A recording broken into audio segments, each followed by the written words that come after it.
Our world is lost in unnecessary fear and hurt. Our systems seem scientifically engineered to make you small, powerless, and always waiting for the next great leader who will fix the problems around us. Worse, we're witnessing neighbor versus neighbor while warfare breaks out around our family tables. But you have access to a spirit, a strength that enlarges and empowers you. Even better, you don't need to wait for the next big movement. You can heal the world. It's time for governance by grace. Welcome to Gracearchy with Jim Babka.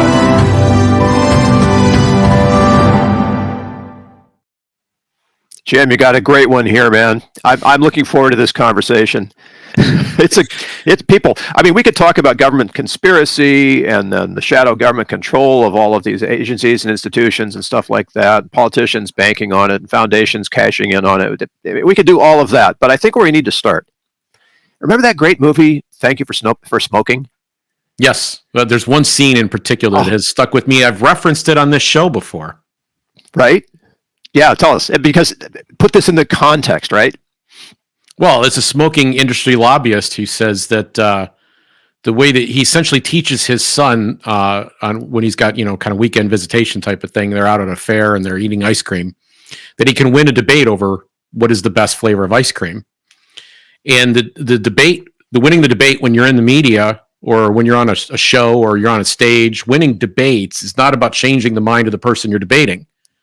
It's not about facts or logic. It's about changing the hearts and minds of the people who are watching and listening. Right. Yeah. And so he speaks right past whoever he's debating, and he speaks directly to the audience. And that was part of his job. That's how he wins the argument. It's the Gish Gallop thing. It's a great scene, by the way. I mean, it's just so powerful the way he walks his son through it. It's a real life lesson. So we're watching Chuck Schumer do this again. Oh, Chuck Schumer is going after a product called Zyn. Let me spell that for you. We've titled this episode, in fact, Forgive Us Our Zyn. Z-Y-N. Zyn. Yes. Okay? This is a product it's a pouch that you put between your cheek and gum. It's a nicotine delivery system. Okay? So 3 milligrams, 6 milligrams. Yeah, it's just a small amount of nicotine. It's designed to basically it's a smoking cessation product or a replacement for smoking. It gives the most, it takes on the most important chemical that matters to a smoker. There's other chemicals in smoking, some of them carcinogens that are very bad for you. Smoking itself has been proven repeatedly to be quite bad for the person who does it. It leads to a lot of health problems that we've had, and smoking has declined considerably since the 1960s when the Surgeon General put a warning on it. My father's generation, and my father was born right before World War II, the silent generation, grew up smoking. I mean, they were smoking when they were in high school. That's normal. Right, and there was still, the vestiges of that were still around as late as the 1970s. But smoking was going down every year, pretty much. You could watch it go down on a line over time. And then, as we will discuss, in 1991, there was an amplification or an upping of going after smoking and tobacco in a lot of creative ways that you also used the force of the state to get it done. Yeah, especially the secondhand smoke, which we want to get into. But to be clear, it's the smoke that's cancerous. It's not the nicotine. This is incredibly important. So this pouch, there is this, you talked about a Gish Gallop. There's a Gish Gallop to the point where people believe that nicotine is related to smoking and smoking is related to cancer. And so they hear nicotine and they think cancer. Okay, I want to tell you that that's not what's going on. It's the when you hold the carcinogen stick in your hand, right? There are chemicals and stuff and smoke that you're inhaling there that are bad for you, particularly for your lungs, but they cause other types. There's heart and circulatory related issues as well. There are multiple health issues, but cancer is the biggest one that have been tied directly to smoking. And there is sound science on this, and everybody on a common sense level knows it's true. Even the people who are smoking are aware that what they're doing is not good for them. So, but it is not the case that if you chew a gum or you put on a patch you use a vaping product, or you use Zyn, it is not the case that you are smoking. That is not what's happening. Not what's happening, and it's not cancer causing. There's no link between non-smoke nicotine delivery. Am I saying that okay? Yeah. And cancer. There's no link. It doesn't exist. And largely the reason people would use a nicotine related product is the same reason people would use caffeine. Sure. So anything, let's be clear, even water, anything that you choose to use in excess is bad for you.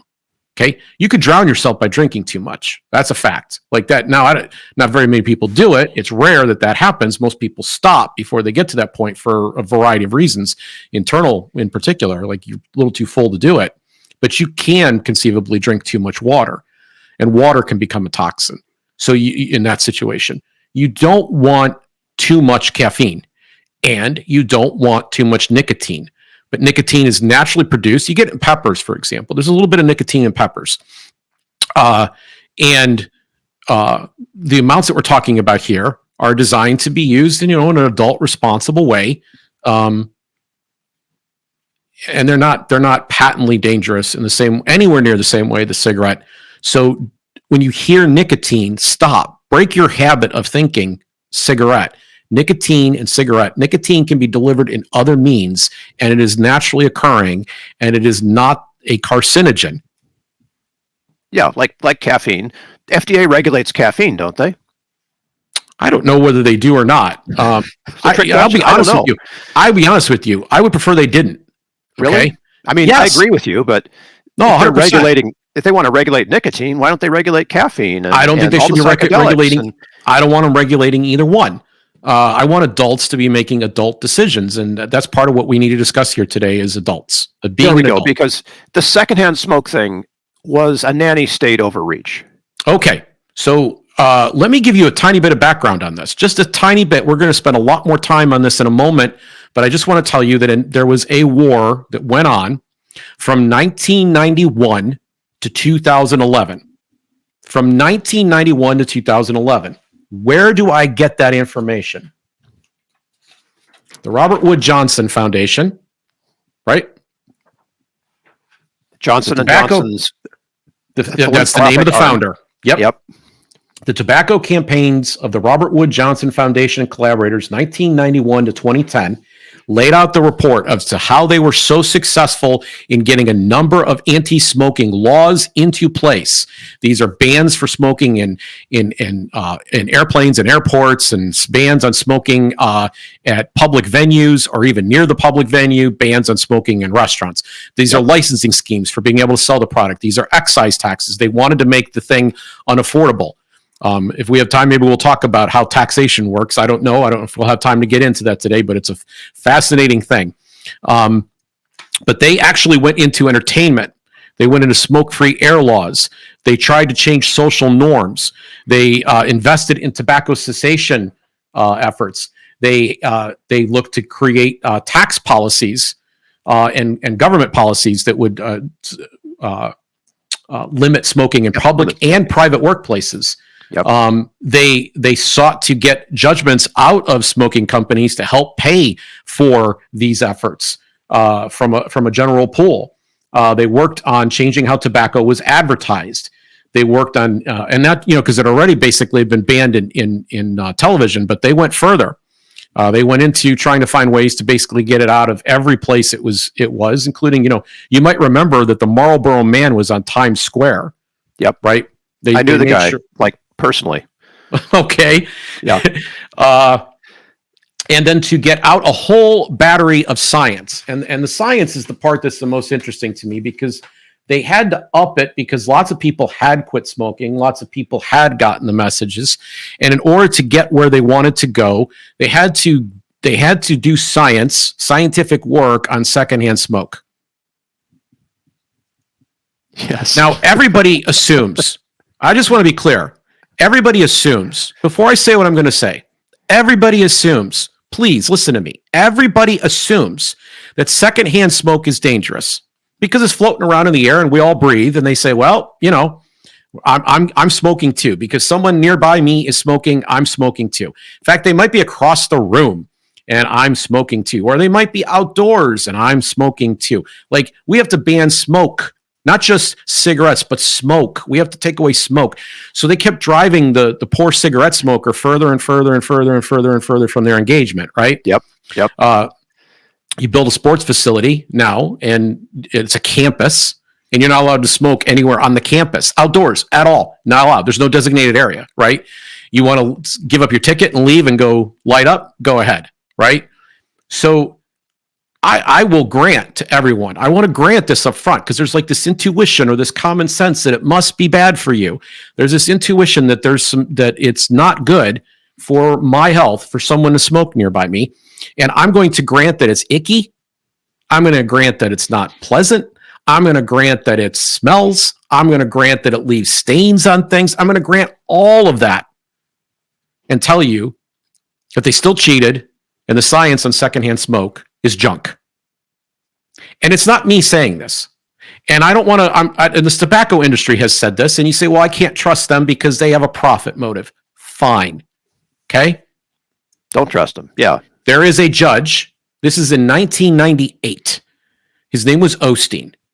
He had actually been involved in cigarette cases before and had ruled against the tobacco companies, and he was no fan of the tobacco companies.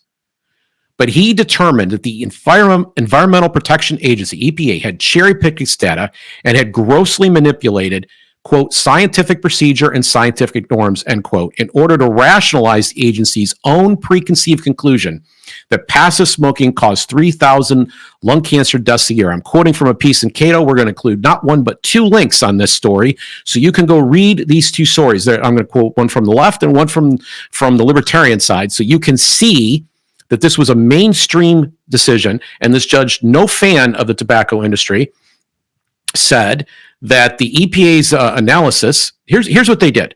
They had 30 studies when they started the process. They realized that 19 of them did not serve the need that they had, so they simply expelled them. Gone. 11 studies left now. Okay? Then they adjusted the confidence interval from 95% to 90%. Now, any statisticians that are listening, you're in the sound of my voice right now, you know darn well that means zip. You might as well flip a coin, okay? And if I'm overstating it, fine, leave a comment in the section and tell me what I got wrong. But it means that it's not strong. It's very weak.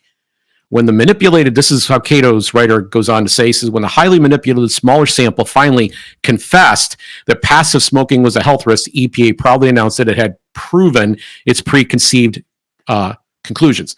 But the story doesn't end there. The science gets worse. They entirely admitted from their analysis two more recent studies that predetermined that passive smoking was not a statistically significant health risk. And the 11 cherry-picked studies shows no statistically significant health risks associated with passive smoking, even at the reduced confidence levels. And even applying their own corrupt methodology, secondhand smoke was not a group A carcinogen, as the agency had boldly asserted. The judge ruled against them, said that they were completely out of line.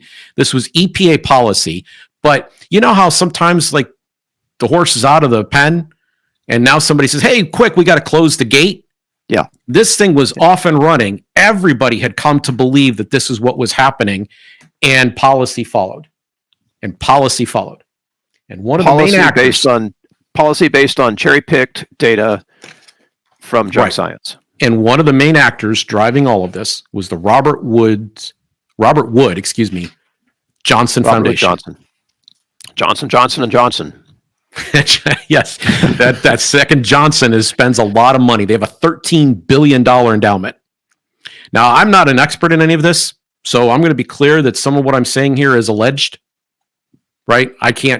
I'm not a scientist on this. I've not followed the study. I actually have as a close friend someone who has been called upon nationally and repeatedly to speak on secondhand smoke debate. He made major national TV. You said you started the episode with "Thank you for smoking." He was not a smoking industry lobbyist. He was somebody who smoked and wanted to be left alone. Okay, he has chosen. That's what he wants to do. He wants to smoke. He is presently, he's in the ARP age, if you, okay, Right. and he pointed me in some directions to get me started and I started asking questions about this, about Zyn, because there's been a long-standing war against anybody who uses nicotine in the unapproved ways. We'll get to what is unapproved in just a moment. But let me just go through Robert Wood Johnson for a moment. I already told you, they proudly declared that they won the war in 2011, that they believe they started in 1991, and that is a report on retrospectives released in April of 2011. So I'm not saying anything they didn't say. It is, I mean, the title of the piece is The Tobacco Campaigns of the Robert Wood Johnson Foundation and Collaborators, 1991 to 2010. Yeah. And all the things I listed earlier, they are proud of. They are proud of their role. Okay? So they're not going to dispute that because they clearly agree with this. Here's some other things that they cannot dispute. They spent $700 million of their funds and recruited allies in this campaign to spend quite a bit more. They advanced an amendment that required states to prohibit the sale of tobacco to minors. They got increased public health warnings against secondhand smoke. They got smoking bans in a variety of places. They got agreements with Hollywood to stop glamorizing smoking in movies and TV. And they used the 1988 master settlement to get the tobacco industry to help fund their efforts and campaigns. They added significantly tens of millions of dollars more to their efforts. They also invested. This looks like an infrastructure, right? That yes. they built. They also invested in the National Center for Tobacco-Free Kids, putting $84 million into that effort.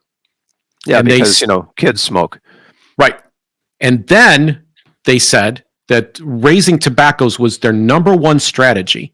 They said, we can't violate the law of economics. You can't repeal that law.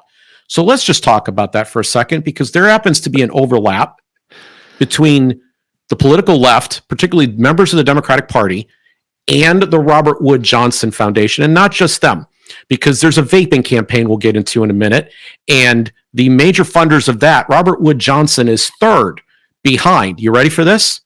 Yeah, bring it on. Bill and Melinda Gates Foundation and the Michael Bloomberg Philanthropies, the Bloomberg Philanthropies. Michael Bloomberg. It's hard for me to believe that Gates would be in on this, because he's smarter than junk science. Well, they are in on it, and Robert Wood Johnson has not gone away. Right. So now we have a triumvirate controlling this infrastructure that the Johnson & Johnson & Johnson Foundation built. Okay. Now, Bill, I'm a voluntarist. And I believe if you want to put out news, if you want to create science, if you want to generate information, you want to go into the public square, you want to stand up, you want to publish, you have First Amendment right. If you want to try to persuade anybody of your position, then do your very, very best to do so. Okay? And in this case, when you look at the junk science of secondhand smoke, do your very worst for all I care. Go ahead and come out and say what you think and what you believe and advance your cause in the ways that you feel best, so long as you don't prohibit anybody else from coming in and doing exactly the same thing from the other side. And that is to pick apart your junk science. That is to pick apart your rhetoric. That is to pick apart your whatever, and to be able to state their values in the public square as well. If the money that's being spent here is not the issue, it's the fact that they went to the government to get this done. It's the fact that they involved the government to get this done. Now, you may say to me, well, Jim, and this is a great question, by the way, to ask. Oh, Jim, thank you. I'm glad I asked it. Yes, Jim. Smoking's bad, and we got people to stop, and that had an impact on public health and the lives of everyone. So these means were used to achieve a good end. Okay. But, so an organization, an entity, a blob that's moving in the way that this blob moves, having been able to declare victory in the war in 2011, doesn't just suddenly say, you know what? Why don't we close up shop and go home? They go in search of a new cause. Yes, they did. And the new cause, it's kind of similar to the old cause. The old Right. cause was for the children's benefit too. And Right. that's the excuse they're using for this new wave, which is where Bloomberg, Gates, and Robert Wood Johnson come together to go after vaping. Yep. Juul, I remember, right? Yes, Juul in particular, but there's a couple other brands out there. And before we get into this too deeply, I just want to say it's not science anymore. It's completely not science anymore. And it's completely not about saving lives here anymore. Not at all. Can I tell you who's structure that we built around secondhand smoke? Some of their old allies are gone. Okay.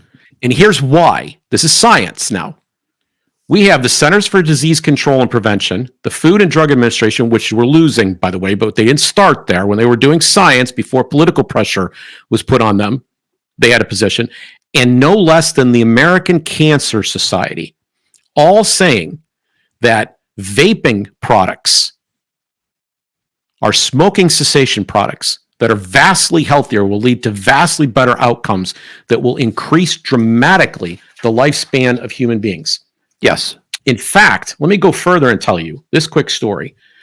In 2021, 15 of the past presidents of the Society for Research on Nicotine and Tobacco, they're working on the smoking ban, okay? Yeah.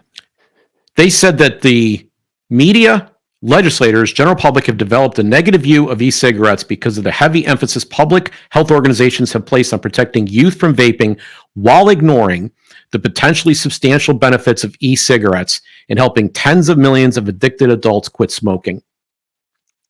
So they're trying to make some equivalency between getting kids to stop smoking and saving tens of millions of lives of nicotine addicted smokers.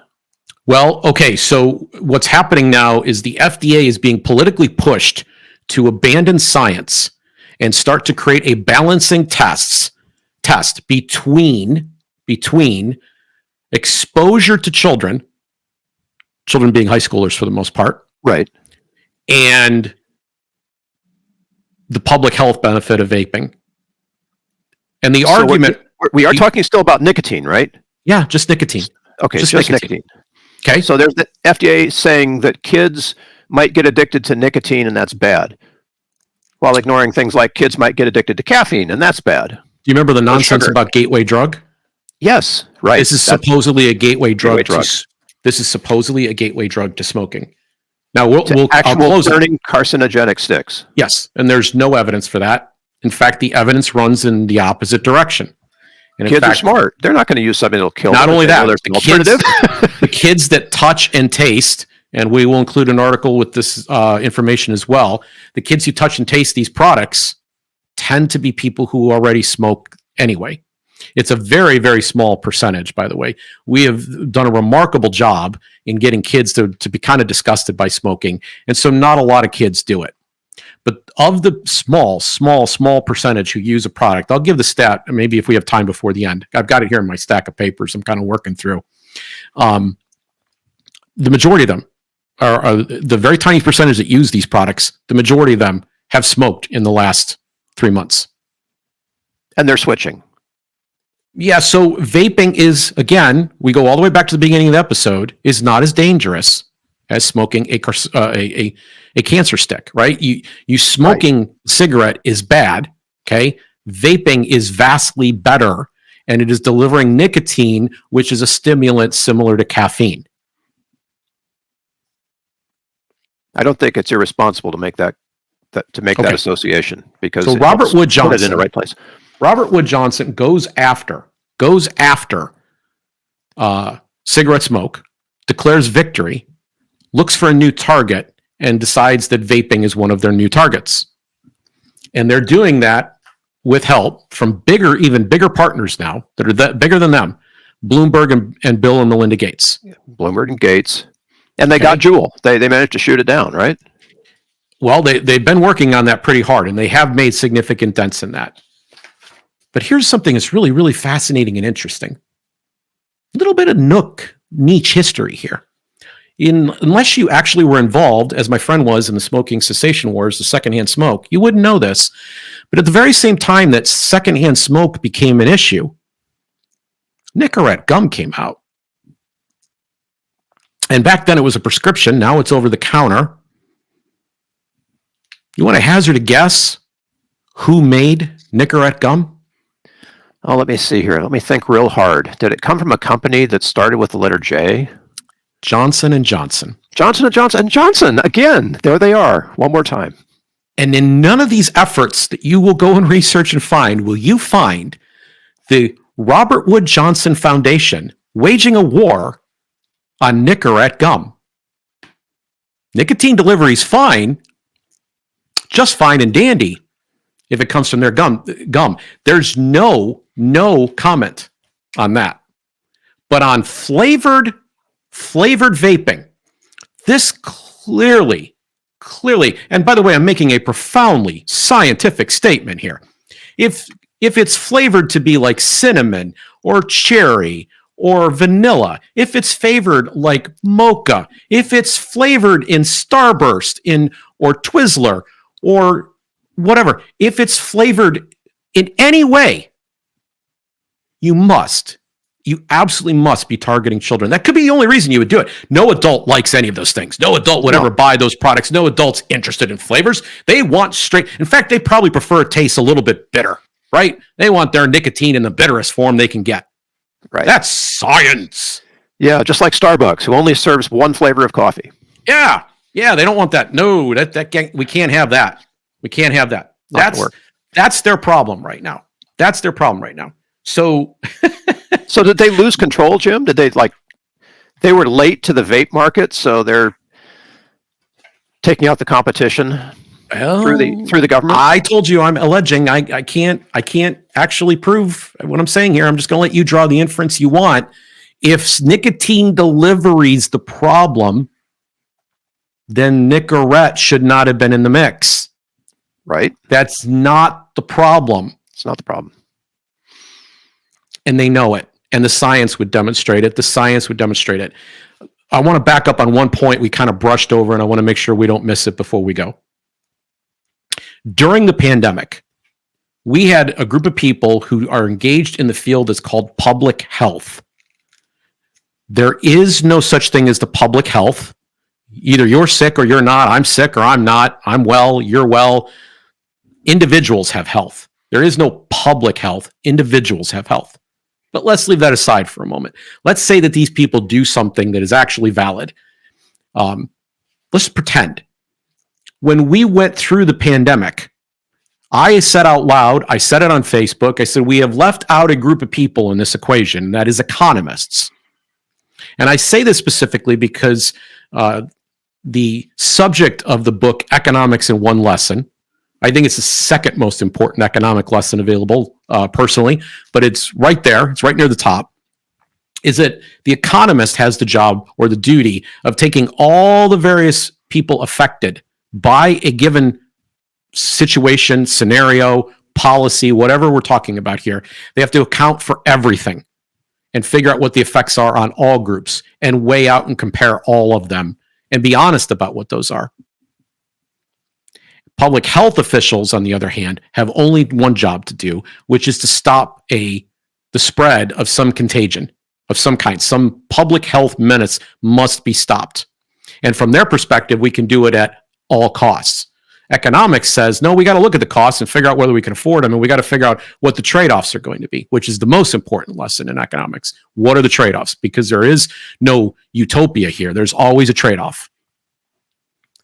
And the FDA standard that these parties are in their attempt to ban Juul and other vaping products have gone after has been to try to treat with parity the idea that some children, some small percentage of children, which we'll get to in a moment, might be exposed to one of these products versus the tens of million who might be saved. Well, I would have to say that's true, but the products are not harmful. And the FDA is fraudulently claiming that, or they've been told to fraudulently claim that, and they're starting to bend. Is harmful. And they're starting to bend. Good. So now we get back to Zin. By the way, the shakedown that was run on Juul, Guess one what? of the leading participants was Chuck Schumer. Yeah. So here, Chuck Schumer comes along a couple weeks ago, and he says that he labeled Zyn a quiet and dangerous alternative to vaping. Zyn, that thing that you put in your pocket, like quiet and dangerous alternative to vaping. As if vaping was bad. Now this is worse. Oh, yeah. Okay? Absolutely. Whose pockets is that guy got his hands in? Yeah, it smells of shakedown, doesn't it? Federal Trade Commission and Food and Drug Administration, he called on both to investigate the marketing of Zyn and potentially restrict their flavors. Remember, it's science. No adult would ever want the flavor. No way. I want to just run some data past you. Okay, and I'm quoting Guy Bentley over at Reason. He put together a great short piece on this. We will also include it in the show notes. There in Europe, let me see here. I want to make sure I'm getting the details right. In Sweden, and specifically, they have a oral smokeless tobacco, and theirs is called snus, SNUS. And Sweden has the lowest smoking and lung cancer rates in Europe because those interested in nicotine access it in these much more safer forms. So they've by providing alternative nicotine. Okay. Moreover, and by the way, the gums that I mentioned, some of them are offered now in cinnamon surge, fruit chill, and spearmint burst. But Schumer has never had anything to say about those flavors. Yeah. Right. And that's Nicorette again from our leading contender, Johnson & Johnson, right? Flavored now. All right, let's talk about the children because it's all about the children, right? We can't have Zyn. Our Zyn is a sin because of the children, right? Right. Middle school and high schoolers, just 2.3% have ever tried a nicotine pouch. Just pause on this for a moment, Bill. Just pause on this for a moment. I was a kid once too. I remember being a kid. You probably remember being a kid. Our audience remembers being a kid, okay? My dad did not know that for a year I was carrying chewing tobacco around my pocket. I didn't really like the stuff. A friend of mine had it, and I would occasionally, when I was out doing my paper route, put a pinch between my cheek and gum, as they used to say, and go walking with it. I was in junior high. I was doing what they call experimentation. I'm still here. I didn't die. I didn't get cancer. I decided I really didn't like it. Okay? Lots of people go through a stage called experimentation where they find things out. This is a significantly low number given that that's the case. Just 2.3% have tried a nicotine pouch. Then a study of adolescents and adults aged 15 to 24. Okay, that's a pretty wide range. 24, you're definitely an adult. You're paying your own bills pretty much at that point. Use nicotine pouches. Of those who use nicotine pouches, the vast majority were smokers and had smoked cigarettes in the past. Okay. So adolescents at 73% and adults at 81%. So what I'm basically saying is 3/4 to 4/5 of the people who were using Zyn were smokers. Yeah. Previously, now they're patching. Right. Or, I'm sorry, now they're gumming. Now they're, what are we going to call Zyn? It's a pouch. They're gumming. They're gumming. They're patching. Sounds like we veered into something we just should not have said. That's all right. It's late in the show. We got to keep the audience alive. Dr. Cliff Douglas, the former vice president for tobacco control at the American Cancer Society, wrote, quote, tobacco control organizations, and he was referring to groups like the Campaign for Tobacco-Free Kids, have applied inordinate pressure on the FDA. The FDA's scientific review process must be protected. Unfortunately, he goes on to say, unless the warring factions find ways to join hands in support of health and the well-being of everyone, youth and adults alike, the heat and rhetoric around these questions may only increase, and so will the cost of health to our nation, because you will see more people smoking. In fact, it doesn't just stop there. It turns out, Bill, that when you take the flavors out of these smoking cessation products, use of them declines and people go back to cancer sticks. You got it. So I found these numbers, Jim, in a study on e-cigarettes. So this is going back a little ways, But it's still stunning. Just think of what happens if people stopped using cancer sticks and converted to e-cigarettes only, because that's what this study is based on. And they find that basically positive results of life years saved now goes from 143,000 to, in the year 2100, 65 million. So there's a substantial impact on saving lives, adding years to your life. That is, well, it's not exponential, but it's a pretty nice trend. So if you're doing economics, you balance these things out, right? You look and say, wait, we got all these lives. You take that into account.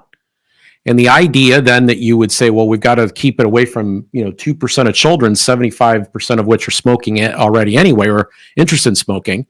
And we include in the definition of children people up to 24 years of age, because that's what we need to do to justify our numbers. I mean, we already saw that they cheated on their numbers. Then you start to realize that this is not really public health here. Like, I don't believe in the whole concept anyway, but good grief. Yeah, we actually need to be protected just as much from politicians like Chuck Schumer. Prohibition is a sin or a zin, right? It's worse than zin. Prohibition is worse than zin. So I don't want the government involved in these decisions. Come into the public square, use the tools that you've been given to gracefully, I hope as gracefully as possible, make your point, and let everybody else decide what they're going to do with their lives. Doesn't make any sense. None at all. People are smart. Our audience is smart. If they know that they've got a safe way to use nicotine, why does the government have to tell them anything? They don't. And yet, here we go, Uncle Chuck. Uncle Chuck. Once with Juul, once again with Zyn.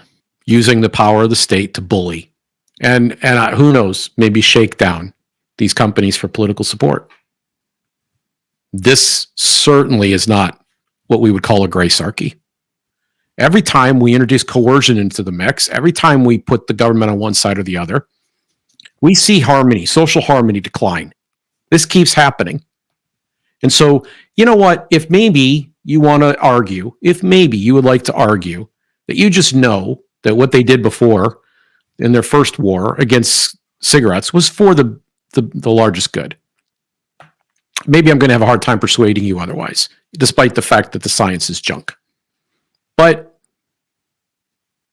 now they're actually using those same powers that they developed to actually introduce danger and increase the amount of death. And how could you possibly support that?